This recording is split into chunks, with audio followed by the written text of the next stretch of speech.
¿Aló? ¿A quién tienes con la mano levantada? A Julio Salazar, a Pauline Davis, a Paulo Peralta, a Sonia Sosa. Ok, bueno, dale la palabra de uno. Ok, a ver, Alicia Aguirre, adelante. No, Alicia Aguirre no estaba. No. Alicia Aguirre no levantó, fue un error eso. Ya, entonces que por favor, ok, vamos a bajarte la mano entonces. Después aparece Dayana Carolina. No, tampoco. Ya, ok, entonces Dayana tampoco. Después aparece el Julio Salazar. No tengo ninguna pregunta hasta el momento. Ok. Pauline Davis. Pauline. Sí. Hola. Sí, adelante, te escuchamos. Hola, bueno, muchas gracias por la presentación y por participar con nosotros en este taller. Mi pregunta es, creo que sería bueno a esta altura una breve explicación sobre cuando mencionaba el objetivo del protocolo, se refiere a la reducción de los riesgos para la conservación y uso sostenible de la diversidad biológica, teniendo en cuenta también los riesgos para la salud humana. Entonces quisiera tal vez una aclaración respecto a cuál es la diferenciación que se hace entre la conservación y uso sostenible de la diversidad biológica y la salud humana, ya que está puesta como en otro nivel de consideración. Ok, gracias por tu pregunta. Aprovechando que está aquí Giovanni, tal vez Giovanni, si te doy la palabra para que contestes la inquietud de Pauline. Hola, buenos días. ¿Me escuchan? Sí, adelante. ¿Me escuchan? Sí, te escuchamos. Ah, qué bien, perfecto. Bueno, eso como siempre es la dificultad de un texto de un acuerdo internacional, que significa un acuerdo que ha sido negociado adentro de la Convención de Diversidad Biológica, y entonces se pone como un acuerdo de tipo para la protección del medio ambiente, pero que tiene también otro impacto, otra posibilidad de impactar, y entonces los países cuando negociaron este asunto pidieron de tomar también en cuenta riesgos para la salud humana que normalmente adentro de las Naciones Unidas son tenidos en cuenta adentro de otro tipo de organización, como por ejemplo la Organización Mundial de la Sanidad. No hay una explicación de exactamente qué significa. Significa, dijimos, no quiero decir tonterías, significa lo que puede leer, significa que adentro de un acuerdo de medio ambiente las partes se acordaron para también utilizar el mismo protocolo para tener en cuenta asuntos de salud humana. Y entonces el protocolo, así como ha sido aprobado, las partes se acordaron que ambas estas áreas importantes son parte del objetivo del protocolo. Me doy cuenta que no es una explicación, es simplemente de poner el protocolo dentro de un contexto donde la parte que estaba negociando un tratado de medio ambiente se dieron cuenta que el tratado no podía ser simplemente de medio ambiente sin tocar asuntos más importantes también como salud humana, porque se reconoce que hay un posible impacto de organismos genéticamente modificados sobre la salud humana, y entonces el protocolo se está muy claro diciendo que el objetivo también tiene que tener en cuenta el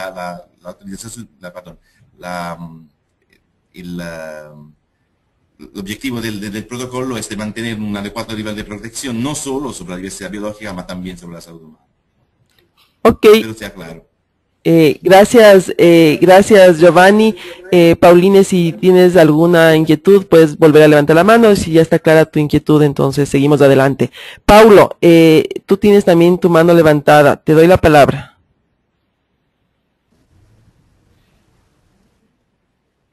Buenos días, Pablo Peralta de Costa Rica. Mi pregunta es, ¿por qué ciertos países no han suscrito el protocolo? Por ejemplo, en Norteamérica, Canadá y Estados Unidos. Bueno, obviamente es soberanía de los países adoptar o no protocolos internacionales. Ellos han hecho evaluaciones internas y hasta el momento creen que para sus de acuerdo a sus intereses y sus necesidades, no deben formar parte de este acuerdo internacional.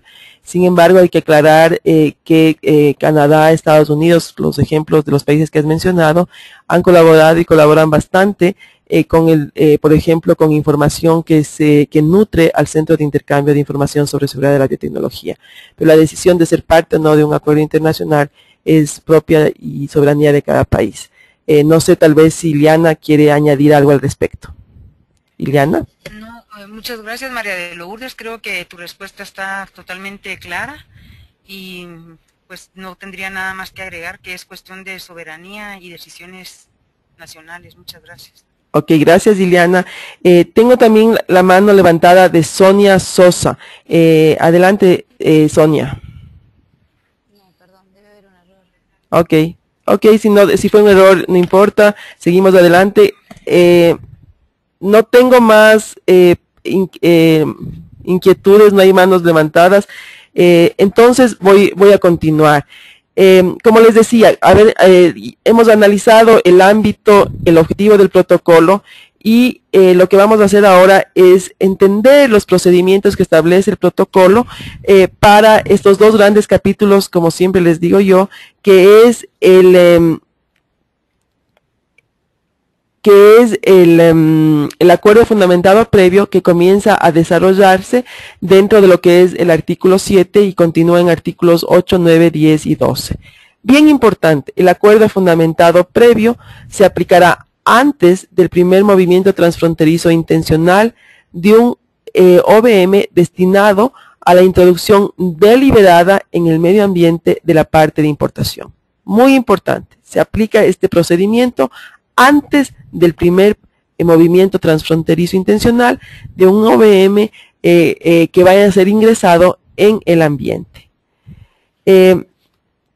Entonces, en este diagrama, lo que quiero que entendamos es lo siguiente. ¿Cuál es un poco el mecanismo que establece el protocolo? Existe un país, ¿no es cierto?, que va a exportar y un país que va a recibir el OVM.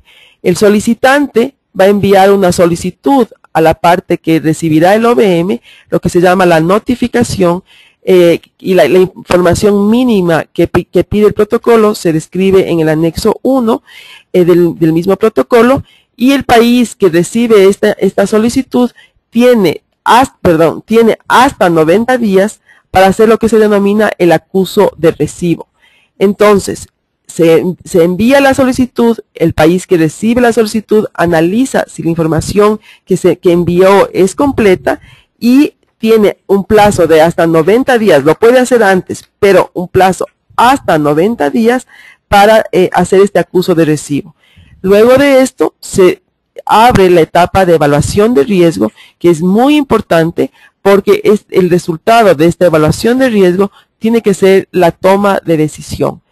Todo el proceso, desde el primer día que se manda la solicitud, abarca un máximo de 270 días. A los 270 días, obviamente, si un país hace la evaluación en menor tiempo, lo puede hacer, pero tiene un plazo máximo de 270 días, donde ese país tendrá que aprobar la importación, prohibir la importación. Algo muy importante es que durante este proceso se puede solicitar información, se puede solicitar información adicional. Entonces imaginémonos que en el día 105 el grupo que está haciendo la evaluación de riesgo se da cuenta que requiere información adicional, puede pedir entonces al solicitante que le dé esa información. En ese momento este reloj de los 270 días se para hasta que el país que importe el OVM recibe esa información y pueda concluir su evaluación de riesgo. Bien importante esto, los 270 días es un plazo máximo, la decisión puede ser tomada en un menor tiempo, pero estos 270 días también pueden aumentarse si es que existe falta de información. Ok, entonces esto es el acuerdo fundamentado previo, que se aplica, y repito, es bien importante tener claro, se aplica que a todo OVM que va a ser ingresado intencionalmente en el ambiente. Por un ejemplo, semillas que se siembran, bacterias que se liberan. Ok, este acuerdo fundamentado previo dentro del protocolo no se aplica a los OVMs que están en tránsito. Es decir, si un OVM está yendo, vamos a poner un ejemplo, de Ecuador hacia Panamá y su destino final es Costa Rica y para en Panamá, está en tránsito en Panamá, el protocolo para ese cargamento que está en tránsito no pide que se aplique un acuerdo fundamentado previo.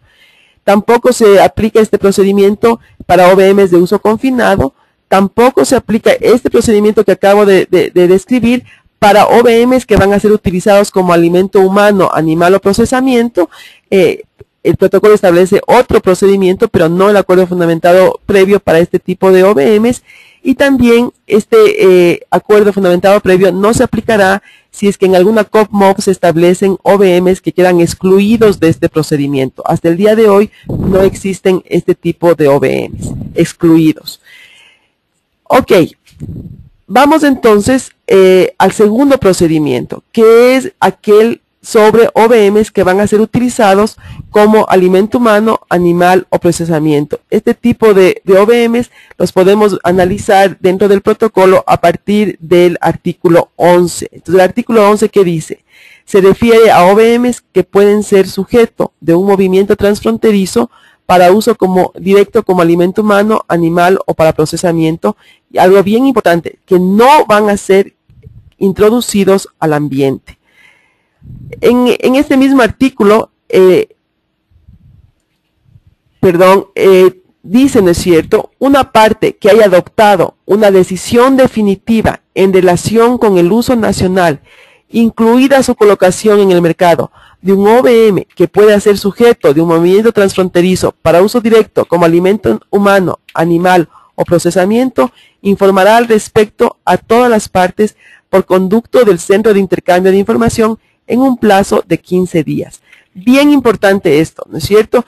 ¿Qué está diciendo el protocolo en este artículo? Está diciendo, los países toman decisiones usando sus regulaciones nacionales y la decisión que adoptan para el uso de un OVM como alimento humano, animal o procesamiento, esa decisión final la informan a través del BCH 15 días después, hasta 15 días después de haber tomado esa decisión. Por lo tanto, también se sugiere que las partes, como van a aplicar legislación nacional, pongan a disposición del BCH las leyes, las reglamentaciones, las directrices que están aplicando para la toma de decisión en este tipo de OVMs. Sin embargo, y esto es bien importante, el protocolo, ustedes piensen que los países, no todos los países tienen sistemas nacionales de bioseguridad totalmente funcionales y bien estructurados, y por eso el 11.6 es opcional, y es un apoyo que presta el protocolo para países, ¿no es cierto?, que en ausencia de legislación nacional pueden decidir antes de la primera importación si someten a estos OVMs para alimento humano, animal o procesamiento a los procedimientos de evaluación de riesgo. Se da una guía que es del anexo 3, la información del anexo 3, para tomar una decisión también en 270 días. Esto es opcional. Lo que pide el protocolo para OVMs como alimento humano, animal o procesamiento es que tomada la decisión, esa decisión se comparta a través del BCH. Pero los países que no tienen legislación nacional podrían hacer una evaluación de riesgo utilizando la información del anexo 3 para adoptar una decisión en 270 días. Entonces, aquí simplemente un esquema diferenciando estos dos procesos que acabo de explicar. El primero, el acuerdo fundamentado previo, que implica, ¿no es cierto?, que hay un país que exporta, un país que importa. Aquí se da el proceso de evaluación de riesgo, de acuerdo fundamentado previo, se toma una decisión y esa decisión obviamente se la transmite también al Centro de Intercambio de Información sobre Seguridad de la Biotecnología. En el otro caso, para los OVMs Perdón, pero se me está saltando en las imágenes. Para los OVMs que van a ser utilizados como alimento humano, animal o procesamiento, lo que está pidiendo el protocolo es, ¿no es cierto?, que el país que toma esa decisión informe al BCH y de esta forma los demás países van a estar informados de las decisiones que se toman al respecto. Entonces, estos son los dos grandes procedimientos, los dos grandes capítulos que tiene el protocolo para regular este tipo de OVMs, y yo quisiera saber si existe alguna pregunta. Estos dos procedimientos deberían estar muy claros porque son fundamentales para entender de qué trata el protocolo. Entonces, no sé si alguno de ustedes tiene alguna inquietud. Ahí tengo algunas manos que no sé si son equivocación o verdad. Sonia Sosa, ¿tienes alguna pregunta? ¿Sonia? ¿No? Ok. Zaida, parece que tú sí tienes una pregunta. Zaida, adelante.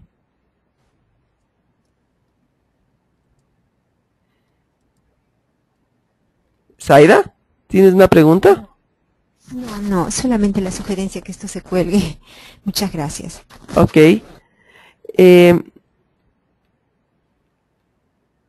Pauline, ¿tienes una nueva pregunta?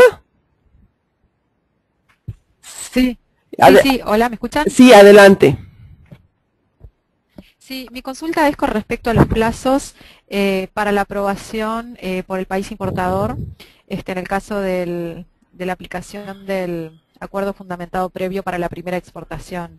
Usted mencionó 270 días como un plazo máximo, pero al mismo tiempo mencionó que en caso de solicitud de información, ese plazo se puede extender. Quisiera saber si, porque se paraliza el conteo de los días, no sé si entendí bien. Sí. Mi pregunta es, si hay un máximo total o cómo, no me queda claro. El interés es saber cuánto puede llegar a demorarse en total ese proceso. Ok, nuevamente voy a dar la palabra a Giovanni. Giovanni, si nos puedes aclarar esta duda. Sí, con gusto. ¿Me escuchas? Sí, adelante. Hola. Sí, Giovanni, adelante. Muy bien. Entonces, sí, el texto del protocolo está bastante claro sobre el tipo de tiempo que necesita, bueno, que es necesario para hacer este proceso. No toma ninguna decisión sobre cuánto tiempo más se puede prolongar, se puede tomar más. La idea es que las partes se acordaron para un tiempo que está un tiempo máximo adentro de un marco regulatorio normal, y no pusieron o no se pudieron acordar o decidieron no de hacerlo, de poner algún tiempo máximo si necesita información más. La idea es que el país que tiene que hacer una evaluación de riesgo necesita tener toda la información necesaria, y si el país piensa que no tiene la información necesaria, necesita pedir más información. Si esto va a parar el reloj, como decía María, y esto es una de la posibilidad en que el tiempo no se evalúa. Otra posibilidad es que el país puede decidir que necesita más tiempo, y esto más tiempo no está determinado, porque el país, cuando va a hacer una comunicación que el plazo especificado sea prorrogado, tiene el país de especificar un tiempo determinado y también de estipular las razones sobre las que se basa esta decisión. Entonces, no se pone una regla, porque es el país mismo que va a pedir una prórroga, que tiene que explicar de cuánto tiempo en las prórrogas y sobre cuál razones se basa, y no hay ningún límite dentro del protocolo por esto. Ok, muchas gracias, Giovanni, por tu aclaración. Vamos a seguir. Julio Salazar, tienes la mano levantada, adelante.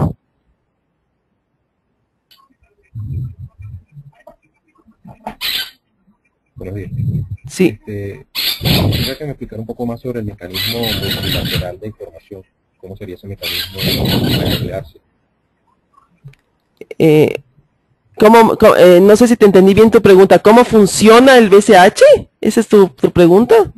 No. El mecanismo, en este caso, está el bilateral, que es entre dos países, y el multilateral. ¿Cuál sería ese procedimiento? No entiendo muy bien cómo es ese procedimiento entre varios países y importadores o exportadores hacia otros países. ¿Cómo sería ese? Ok, a ver, Julio, si te entiendo tu inquietud. Tal vez hay una confusión por el gráfico este. Aquí, digamos, está claro, en el acuerdo fundamentado previo hay un país que exporta, un país que importa, y cuando el país toma la decisión, comunica esa decisión al BCH. Este no es un mecanismo multilateral. Tal vez ahí está la confusión. Lo que quiere representar este diagrama es lo siguiente.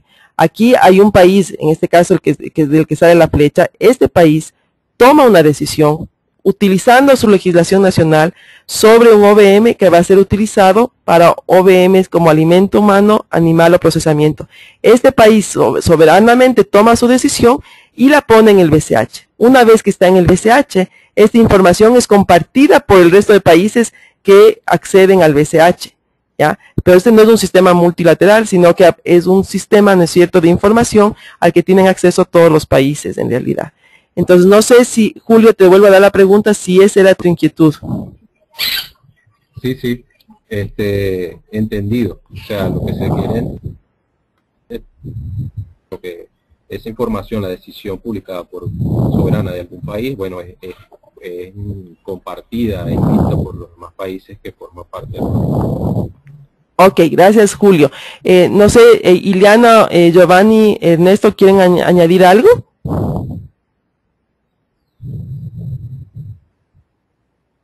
Yo no, gracias. Ok, entonces seguimos adelante. Sonia, tienes la mano levantada, te doy la palabra. ¿Sonia? Sonia, no. Ok, bueno, gracias. Emma, adelante. ¿Aló? Sí, adelante, buenos días.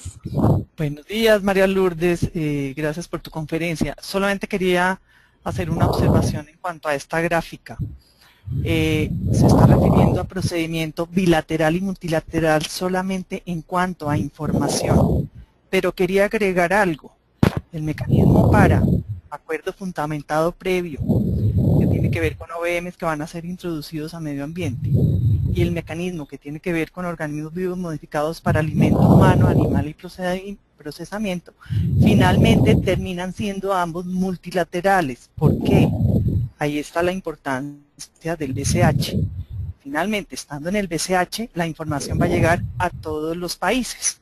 Entonces, de pronto podría quedar mejor nuestra diapositiva cuando le hagamos esa diferencia. No son mecanismos como tal de importación-exportación, es un mecanismo de información, de transmisión de información. Era eso solamente. Ok, gracias por tu aclaración, Emma.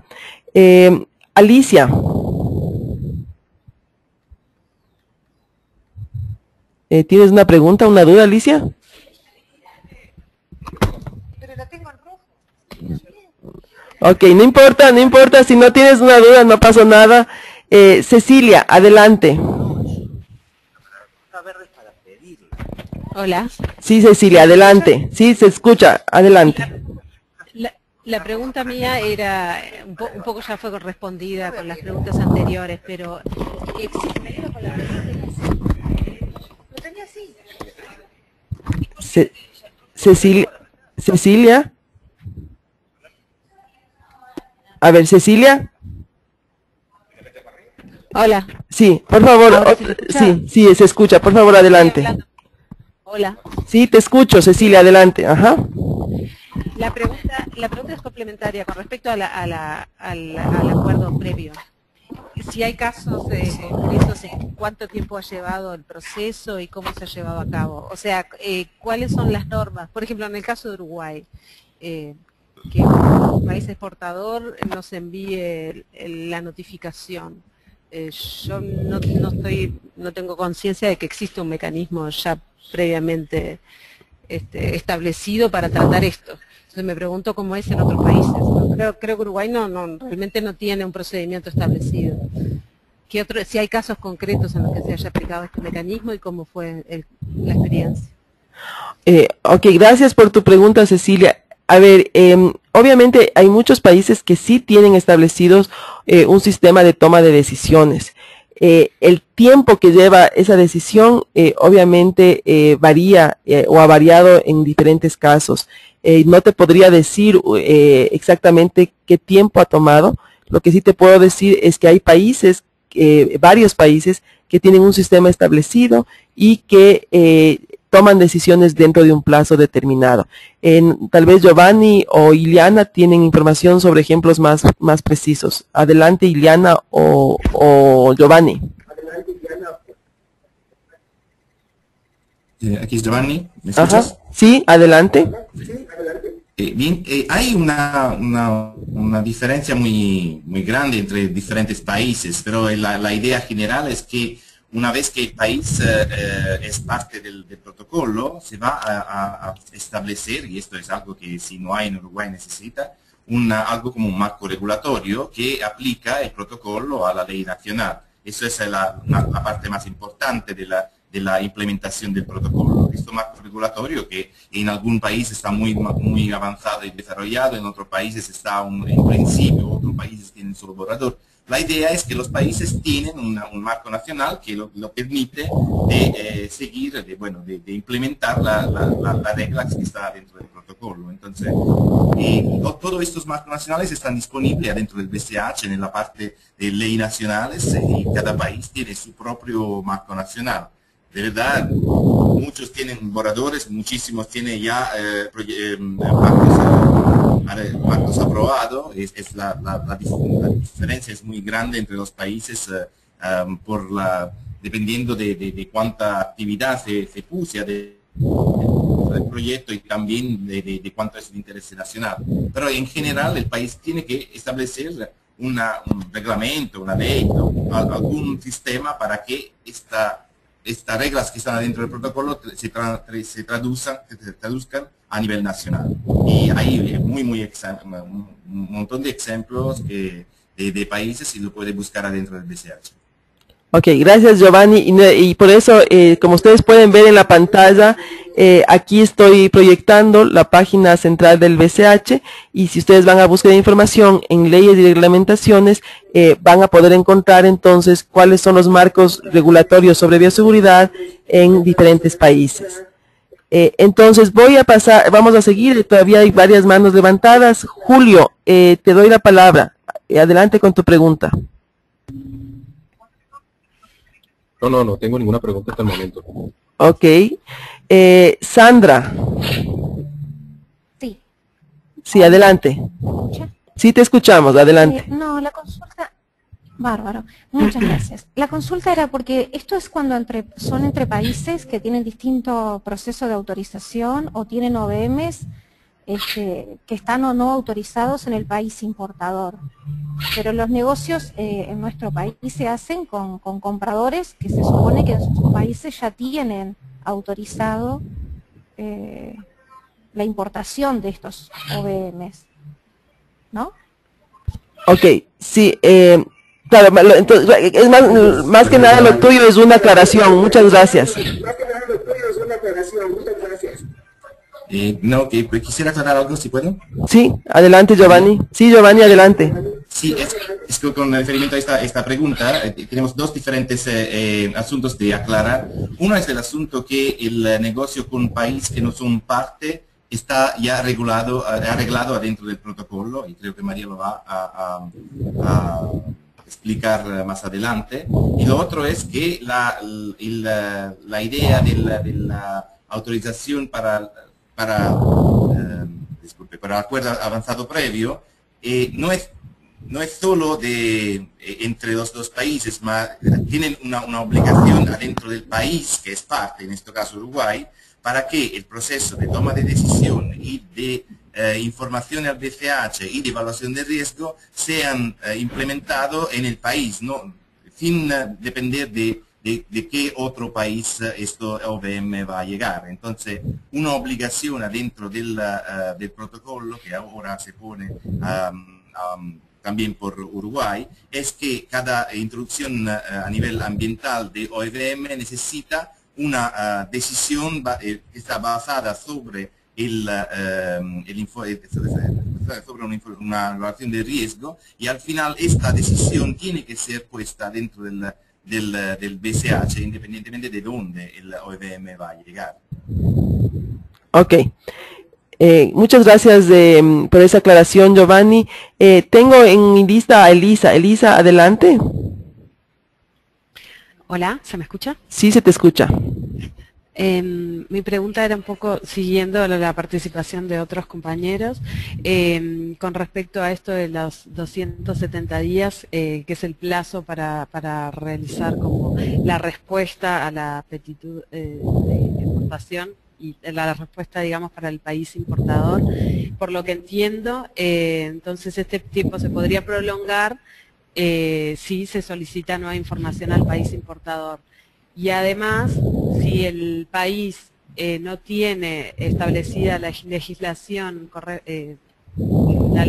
que ampare como todo el funcionamiento de la evaluación del riesgo, esto puede no tomarse en cuenta.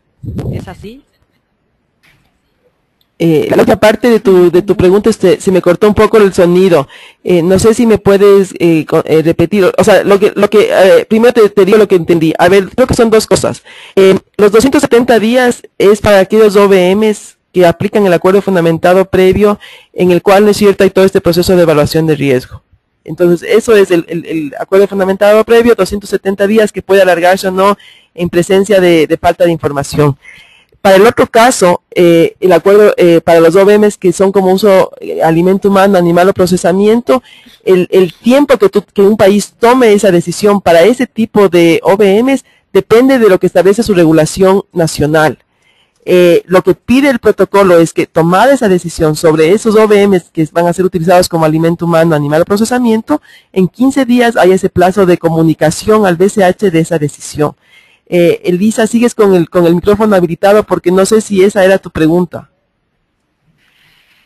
En realidad mi pregunta es si se puede obviar los 270 días si el país no tiene establecidos, o sea, no cuenta con los mecanismos para poder dar respuesta en esos 270 días, más allá de consultas específicas.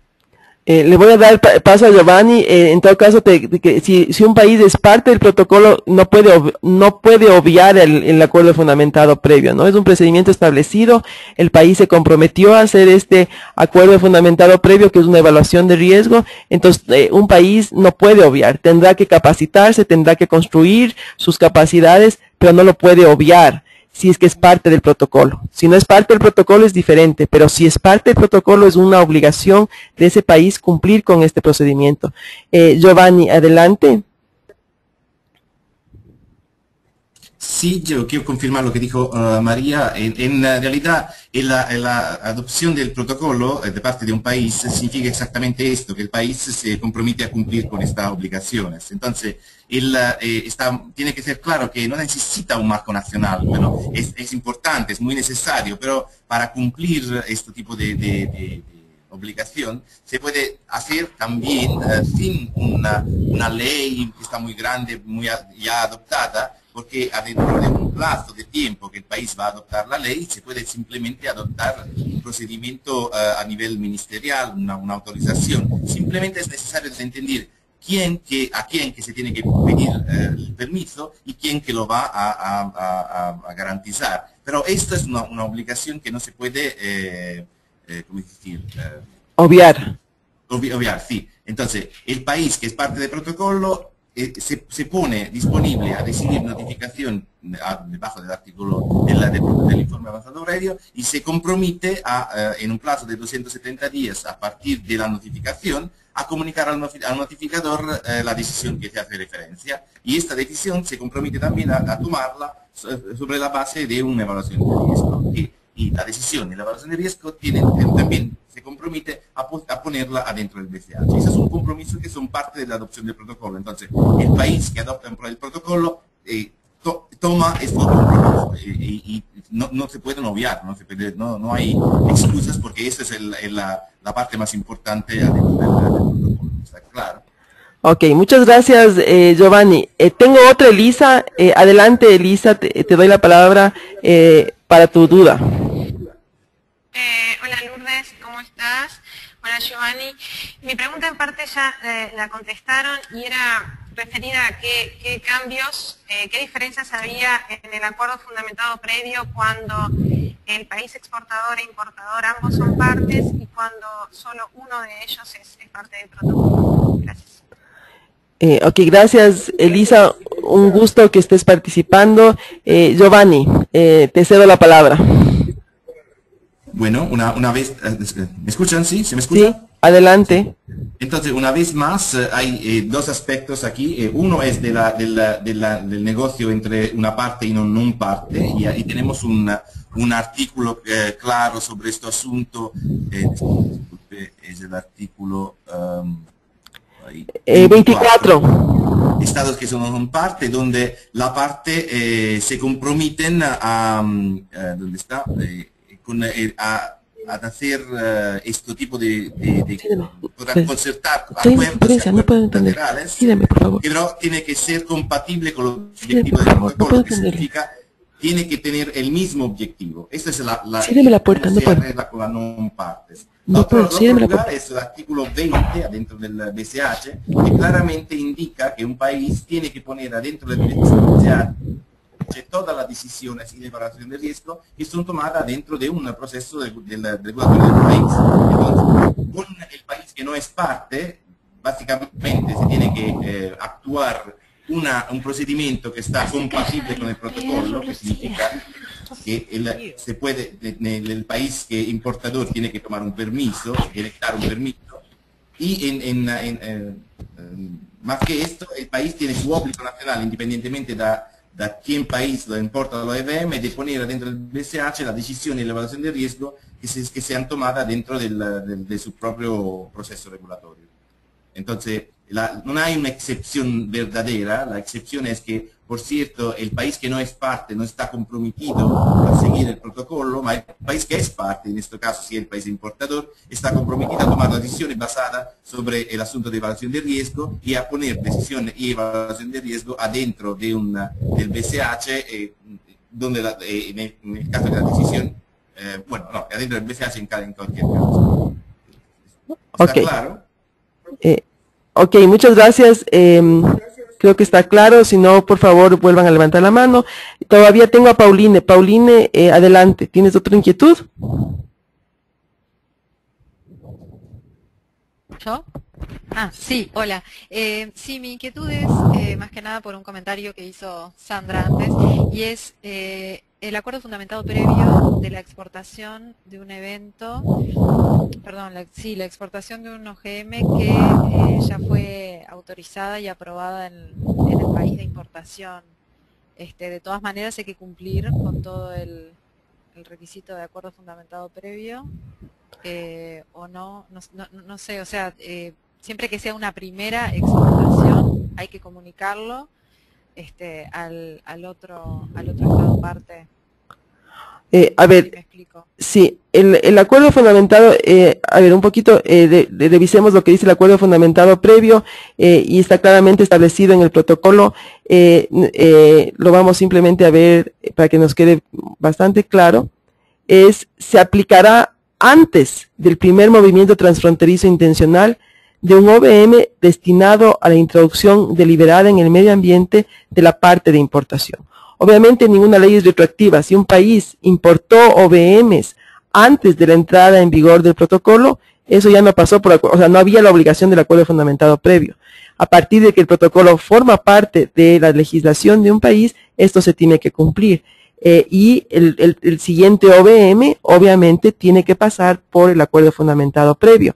Ahora nuevamente lo que el protocolo invita, ¿no es cierto?, es a los países que entraron al protocolo y que anteriormente ya tuvieron aprobaciones sobre importaciones de OVMs, es que esa información se la comparte en el BCH. Pero a partir de que el protocolo es parte, entró en vigor en un país, esto se tiene que cumplir.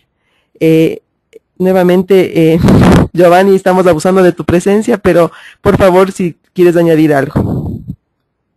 No, me parece que se aclaró bastante. La idea es que del momento que el país es parte del protocolo tiene compromiso y obligaciones. Y por cierto, yo iría un poquito más adelante en términos de participación. Por cierto, no hay ningún obligo, pero por lo que se ha hecho antes de diventar parte del protocolo, pero en espíritu de colaboración sería también bueno si el país que cuando acepta el protocolo, que pone lo más que se puede de información dentro del BCH también sobre los asuntos que hay, que se utilizaron antes. Eso es todavía, por cierto, no es una obligación. La obligación va a partir del día en que el país es parte del protocolo, pero la idea del BCH es una herramienta de cooperación. Y entonces mi invitación sería que sin prisa, pero que se pongan la información de los OVM que están utilizados en el país, así que cuando se va a ver el BCH se tenga esta información disponible. Pero por cierto, esa es una sugerencia basada sobre un espíritu de cooperación y absolutamente ninguna obligación por lo que se ha aprobado o utilizado antes de ser parte del protocolo. Ok, muchas gracias, Giovanni. Alfredo, tenías una inquietud.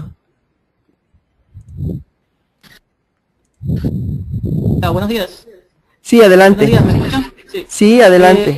Mi duda viene en el tema de cuando hay un movimiento transfronterizo internacional que no ha sido notificado a un país. ¿Existe algún tipo de sanción o quién impone la sanción cuando se identifica estos movimientos transfronterizos que no han sido notificados? Gracias, Alfredo, por tu pregunta.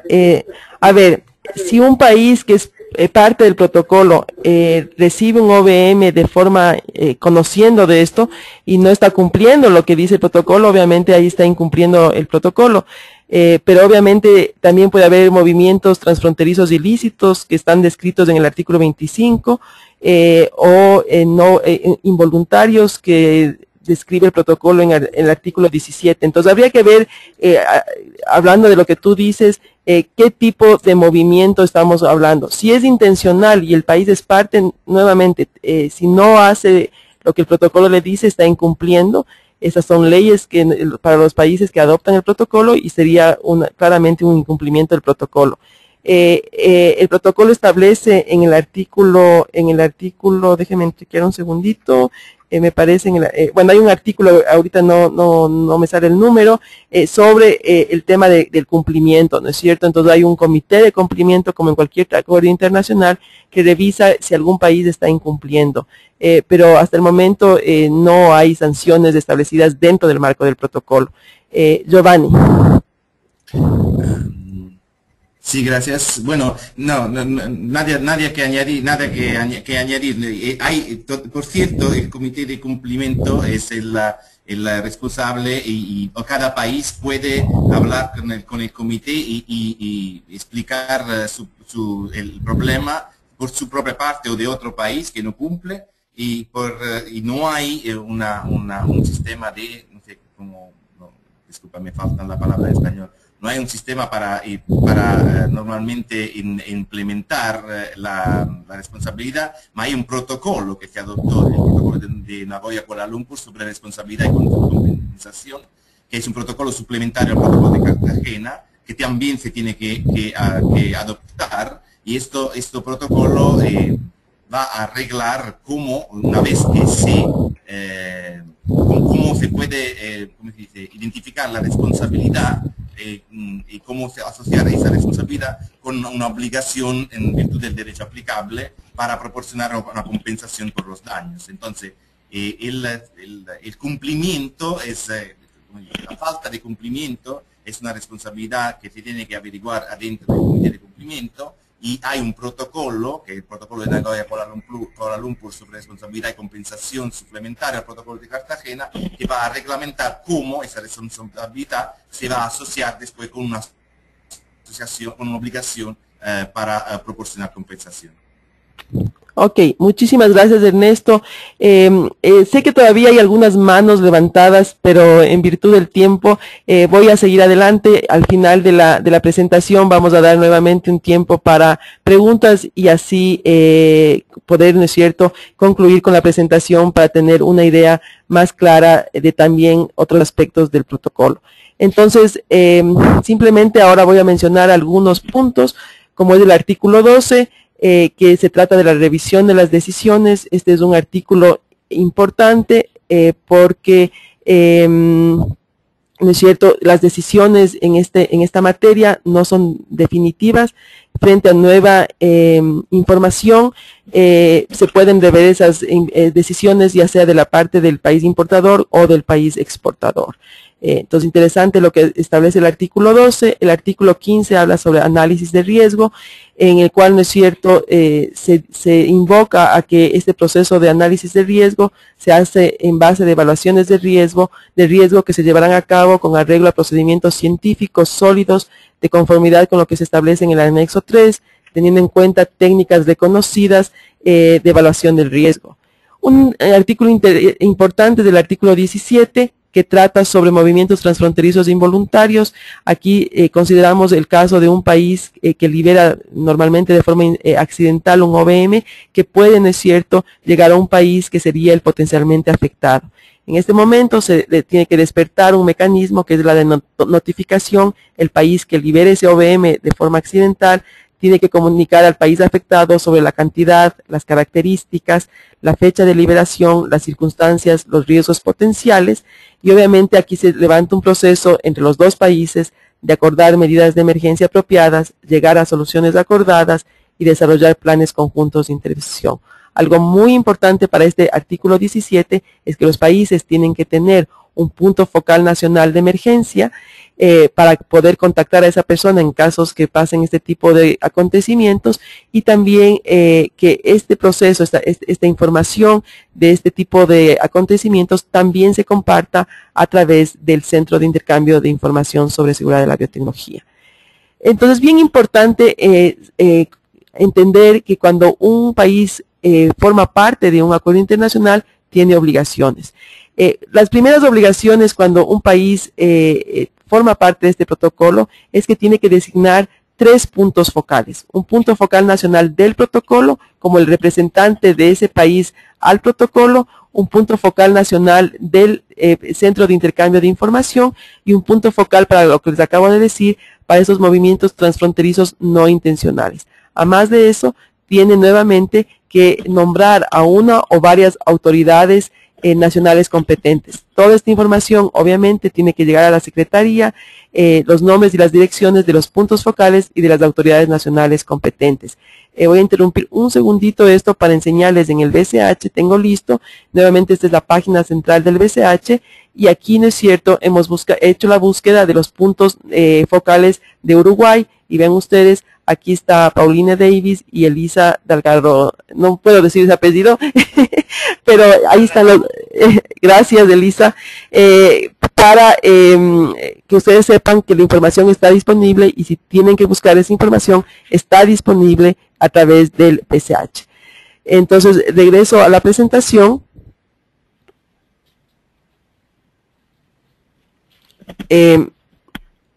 Otros artículos que hay que mencionar: el procedimiento simplificado en el artículo 13, que establece procedimientos en los cuales, por ejemplo, en la segunda vez que se tiene que importar el mismo OVM, ya no se tiene que hacer el acuerdo fundamentado previo, sino una notificación mucho más simple. El artículo 18 es bien interesante porque establece medidas de manipulación, transporte, envasado e identificación. En términos muy generales y breves, si estamos importando un OVM, qué información acompaña el cargamento en el caso de ese OVM entra al ambiente, va a ser utilizado como alimento humano, animal o procesamiento, o va a ser utilizado en uso confinado. Entonces se estipula diferentes tipos de información que deben acompañar a ese cargamento de OVMs. Y el artículo 27 sobre responsabilidad y compensación, del cual Giovanni ya les dijo algo. Este fue un artículo bastante discutido, y después de esto se llegó a la creación de este protocolo suplementario sobre responsabilidad y compensación Kuala Lumpur, de Kuala Lumpur, y que establece, ¿no es cierto?, que ciertas normas para que en caso de que exista un daño comprobado se puedan haber medidas de responsabilidad y compensación. Este protocolo suplementario está en espera de la ratificación por los países que lo quieran ratificar, y el momento que haya 40 países que lo ratifiquen, este nuevo acuerdo internacional podrá entrar en vigor. Ahorita está en proceso de análisis en varios países. Hay pocos que ya lo han ratificado. Y claro, llegamos al artículo 20, vamos concluyendo esta conferencia. En el artículo 20 se establece este centro de intercambio de información con los objetivos principales de facilitar el intercambio de información y experiencia científica, técnica, ambiental, jurídica en relación con los OVMs. ¿Y para qué sirve esto? Principalmente para prestar asistencia a las partes en la aplicación del protocolo. Por lo tanto, para nutrir este centro de información, los países partes deben proporcionar información sobre leyes, reglamentos, directrices nacionales, acuerdos, arreglos bilaterales, regionales, multilaterales, resúmenes de evaluaciones de riesgo, decisiones definitivas acerca de la importación o liberación de OVMs, casos de movimientos transfronterizos ilegales, movimientos no intencionales. Entonces, toda esta serie de información es obligación de los países partes nutrir al centro de intercambio para que sea un centro de información con información completa. Algo que es importante es que las partes no deben registrar información confidencial en este centro de intercambio de información. Y el mensaje final es que este centro de intercambio de información apoya a los gobiernos a tomar decisiones informadas. Con eso quisiera concluir esta conferencia. Para mí ha sido un gusto inmenso poder compartir este tiempo con ustedes, y antes de cerrar esta conferencia quisiera atender sus últimas inquietudes. Tengo la mano levantada de Elisa. Elisa Bandeira, adelante. Hola. Quería saber si el BSH tiene algún acuerdo, porque lo han nombrado en realidad que, bueno, que los organismos vivos genéticamente pueden tener algún riesgo potencial en la salud. Entonces quería saber si el BSH tiene de alguna forma algún acuerdo con la Organización Mundial de la Salud, que vendría a ser el organismo internacional que tiene el rol de garantizar la salud de la población. Ok, gracias Elisa. Giovanni. Sí, gracias. No, en realidad no, es que el mecanismo del protocolo establece por los países de tomar su evaluación de riesgo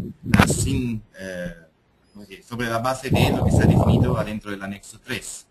El anexo 3 explica más o menos bueno, la línea guía de cómo hacer una evaluación de riesgo, y adentro de esta línea guía el país tiene su propia, está totalmente libre de utilizar la información que está disponible en diferentes lugares. Uno de estos es, por cierto, el sitio de la Organización Mundial de la Salud. No hay en este momento ningún tipo de ligamen entre el BSH y la Organización Mundial de la Salud, porque adentro de la Organización Mundial de la Salud no hay un área específica que trata de asuntos de OVM. Y entonces, esto está en este momento adentro de cada una evaluación de riesgo. Usted puede estar adentro del BCH, puede encontrar cómo las partes han tomado en cuenta los riesgos para la salud humana, pero no hay un ligamen directo, porque en este momento la Organización Mundial de la Salud no tiene un área específica sobre este asunto. Gracias Giovanni por la aclaración. Julio, tengo tu mano levantada. Adelante. Es importante, ¿verdad?, tomar eso como referencia, en cuanto al análisis de riesgo con respecto a la salud. ya que bueno, se han hecho muchas investigaciones a nivel internacional y se ha referido bastante lo que es el impacto de los OVM, ya sea consumidos o por contactos directos. Entonces es importante tomar eso como en cuenta para esas futuras convenciones donde se establezcan las reglamentaciones a futuro con respecto a los OVM. Ok, gracias. Sí, creo que todas las evaluaciones de riesgo, hay un ruido que en realidad no sé de dónde viene, pero espero que no les esté molestando mucho. En todo caso, sí, pero el perico no está en mi universidad, no sé de dónde viene este ruido. Solamente que, Julio, a ver, en la evaluación de riesgo, como ya dijo Giovanni, se consideran aspectos de salud y nuevamente también muchas regulaciones nacionales contemplan esto y claro, es responsabilidad ya de los sistemas propios de cada país asegurar que dentro de la evaluación se consideren estos aspectos importantes y como ya dijo Giovanni, también dentro del anexo 3 hay una guía que pueden seguir los países y obviamente los países son soberanos de profundizar los análisis que crean convenientes. Elisa Bandeira, tienes nuevamente una pregunta, te doy el micrófono. ¿Ok? Elisa. No tenía. Se ve que había dejado marcada. Ok, gracias. Emma, tenías Emma, te doy la palabra. Gracias. Quería agregar algo sobre lo que se estaba discutiendo sobre la obligación de la aplicación del acuerdo fundamentado previo. Hay algo bien importante y es el artículo 13 sobre procedimientos simplificado que inclusive creo se puede leer de manera resumida. Dice, una parte de importación podrá especificar con antelación al Centro de Intercambio de Información sobre Seguridad de la Biotecnología de los casos en que los movimientos transfronterizos intencionales de esa parte puedan efectuarse al mismo tiempo que se notifica el movimiento, es decir, no están llevando a cabo el procedimiento de acuerdo fundamentado previo porque el cargamento está entrando al país junto con la notificación. Y la parte B dice, las importaciones a esa parte de OVMs que puedan quedar exentos del procedimiento de acuerdo fundamentado previo. Es decir, si hay casos en que si los países previamente se ponen de acuerdo, pueden exceptuar ese procedimiento de acuerdo fundamentado previo. Lógico que estando los dos países, importador y exportador, de acuerdo previamente. Era eso. Y tengo una pregunta para Giovanni. La pregunta es la siguiente. Como sabemos que muchas de las partes del protocolo siguen aún en discusión a nivel de la COPMOP, me preguntaba si hay alguna forma de buscar las últimas decisiones de manera resumida en el protocolo de Cartagena, en el BCH, que le facilitara a los países estar pendientes de esas decisiones o necesariamente tienen que leerse todos los documentos de las decisiones de la COPMOP para enterarse de los últimos asuntos sobre el protocolo. Giovanni. Sí, gracias Emma. Todavía no hay un resumen y todavía tampoco hay las decisiones que se pueden ver en línea. La única colección de decisiones que tienes hasta ahora es el reporte del sexto encuentro de las partes de la que se puede descargar por la página principal. Normalmente nosotros ponemos un resumen, pero ponemos por lo menos las diferentes decisiones en línea y todavía estamos trabajando sobre este asunto. Otro no hay en este momento. Ok, muchas gracias. Veo que no tengo más manos levantadas. Vamos a concluir esta conferencia. Han participado muchísimo. Agradezco a todos los participantes. ¿Puedo decir unas últimas palabras? Sí, ya te iba a dar la palabra solamente. Ya te doy la palabra. Sí. Como le estaba diciendo, me ha gustado muchísimo la participación de ustedes. Creo que ha sido una conferencia dinámica. Estamos probando este sistema. Y por mi parte estoy muy contenta porque creo haber podido conversar con ustedes y haberles transmitido cierta información Quiero agradecer muchísimo a Ernesto por todo el trabajo que ha hecho para que esto sea posible y el apoyo también de Giovanni y de Iliana, a los cuales les voy a dar la palabra ahorita para que puedan despedirse de los participantes. Iliana, adelante. Muy fina, María de Lourdes, coincido contigo de que esta es una herramienta bastante útil. Estoy muy contenta de estar interconectada con los diferentes participantes, asimismo como de los colegas de Montreal y Colombia y también Ernesto y contigo. Y solo me gustaría poder terminar con una pequeño análisis de que los quisiéramos invitar que visiten el texto del protocolo de Cartagena, que tiene 40 artículos. Mi compañera aquí trató de resumirle los más fundamentales. El texto del protocolo, ella les está enseñando ahorita dónde lo pueden encontrar disponible en el portal central y está por artículos.